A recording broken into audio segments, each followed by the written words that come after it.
নমস্কার, অপর্ণা হোম কুকিংয়ে আমি অপর্ণা আপনাদের সবাইকে স্বাগত জানাচ্ছি। পাটিসাপটা পিঠে বানাতে গিয়ে অনেকেরই প্রবলেম হয়। কারো বা পিঠেটা ভালো মতন ওঠে না, কারো বা ভেঙে যায়। আজ আমি একদম সঠিক পরিমাপ সহ আর বেশ কিছু টিপস সহ পিঠেটি বানিয়ে দেখাবো। অবশ্যই ভিডিওটি শেষ পর্যন্ত দেখার অনুরোধ রইল। পাটিসাপটা পিঠে বানানোর জন্য প্রথমেই নিয়ে নিচ্ছি ময়দা 2 বাটি। যে বাটিতে মাপ করে আমি ময়দা নিলাম ওই বাটিতেই মাপ করে নিয়ে নিচ্ছি 1 বাটি আতপ চালের গুঁড়ো, আর ওই বাটিরই হাফ বাটি নিচ্ছি সুজি। 2 বাটি ময়দা, 1 বাটি আতপ চালের গুঁড়ো আর হাফ বাটি সুজি। হাফ টিস্পুন লবণ অ্যাড করে শুকনো উপকরণগুলো খুব ভালো করে আগে মিশিয়ে নিতে হবে। এবারে অ্যাড করছি হাফ বাটি খেজুরের গুড়। আমি এখানে ঝোলা গুড় ব্যবহার করলাম, এজন্য হাফ বাটি দিলাম। আপনারা যদি ঘন গুড় ব্যবহার করেন তাহলে 2 চামচ মতন দেবেন। গুড়টা ভালো করে মিশিয়ে নিয়ে অল্প অল্প উষ্ণ গরম দুধ দিয়ে একটি পাতলা ব্যাটার তৈরি করে নিতে হবে। বেশি ঘন ব্যাটার তৈরি করা যাবে না। ময়দা, সুজি আর চালের গুঁড়োর পরিমাণ এই অনুপাতেই নিতে হবে। যে কোনো একটি বাটি বা কাপ নিয়ে পুরো জিনিসটা মাপ করে নিতে হবে। 2 বাটি ময়দা নিলে 1 বাটি চালের গুঁড়ো আর হাফ বাটি সুজি নিতে হবে। ব্যাটারটা আমার রেডি হয়ে গেছে। এবার এটা ঢাকা দিয়ে 30 মিনিটের জন্য রেখে দেবো। এবারে পাটিসাপটার ক্ষীরটা বানিয়ে নেব। এজন্য কড়াইয়ে 500 ml দুধ বসিয়েছি। 1 বাটি গুঁড়ো দুধ দিয়ে দিলাম। গুঁড়ো দুধ ভালো করে মিশিয়ে নিয়ে কন্টিনিউ নাড়াচাড়া করে দুধটা আগে ঘন করে নিতে হবে।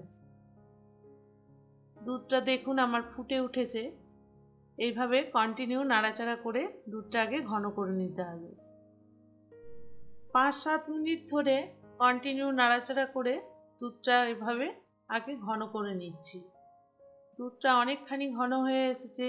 এবার অ্যাড করছি কোরানো নারকেল। 1 কাপ কোরানো নারকেল দিয়ে দিলাম। নারকেল দিলে ক্ষীরের টেস্টটা কিন্তু খুবই ভালো লাগে খেতে। এটি অপশনাল, আপনি যদি না চান তাহলে নাও দিতে পারেন। নারকেল দিয়ে প্রায় 5-6 মিনিট নাড়াচাড়া করে দুধটা ঘন করে নিয়েছি। এর থেকে বেশি আর ঘন করব না। এবার অ্যাড করছি খেজুর গুড়। আমি এখানে পাটালি গুড় দিলাম, আপনারা চিনিও দিতে পারেন। আর মিষ্টিটা আপনার পছন্দ মতন দেবেন। আমি এখানে 1টা পাটালি ব্যবহার করেছি। ক্ষীরটা আমার রেডি হয়ে গেছে। এর থেকে বেশি ঘন করব না। এবার এটা ঠান্ডা করে একটি প্লেটে ঢেলে রাখব। এখন একটু নরম থাকলেও ঠান্ডা হয়ে গেলে ক্ষীরটা আরও একটুখানি বেশি শক্ত হয়ে যাবে। ভালো করে ঠান্ডা করে নিয়ে তারপর পিঠেটা বানাতে হবে। এবার পিঠেটা বানাবো। এজন্য একটি ফ্রাই প্যান গ্যাসের উপর বসিয়ে দিয়েছি। গ্যাসের ফ্লেমটা লো টু মিডিয়াম হিটে আগে তাওয়াটা গরম করে নিয়ে অল্প সামান্য ঘি ব্রাশ করে দিলাম। তারপর এখানে 2 হাতা ব্যাটার দিয়ে এভাবে ব্যাটারটা ভালো করে আগে ছড়িয়ে দিতে হবে। ব্যাটারটা ছড়িয়ে কিছুক্ষণ অপেক্ষা করতে হবে। রুটিটা এরকম যখন একটু শুকনো হয়ে আসবে তখন এক সাইড থেকে ক্ষীরটা এভাবে ছড়িয়ে দিতে হবে। ক্ষীরটা ছড়িয়ে দিয়ে সাইড থেকে এভাবে রুটিটা আগে তুলে নিতে হবে। তুলে নিয়ে আস্তে আস্তে ফোল্ড করে দিতে হবে। আমি এই রুটিটা খুব বেশি কড়া ভাজলাম না। প্রথমবারে খুব বেশি কড়া রুটিটা ভাজলাম না। এর পরবর্তী পিঠেগুলো কিন্তু আরেকটু বেশি কড়া ভাজা হয়ে যাবে, কারণ তাওয়াটা তখন একটু বেশি গরম হয়ে যাবে। দেখুন খুব সহজেই কিন্তু পিঠেটা আমার তাওয়া থেকে উঠে যাচ্ছে।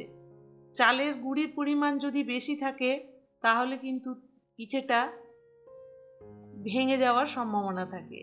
এজন্য চালের গুঁড়ির পরিমাণ ময়দার থেকে অর্ধেক রাখতে হবে।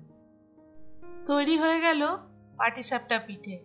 রেসিপিটি ভালো লাগলে অবশ্যই লাইক, শেয়ার, সাবস্ক্রাইব করার অনুরোধ রইল। আর কমেন্ট করে অবশ্যই জানাবেন আপনার কেমন লাগলো। আজ এই পর্যন্ত, আবার নতুন কোনো রেসিপি নিয়ে হাজির হব। ভালো থাকবেন, সুস্থ থাকবেন। ধন্যবাদ।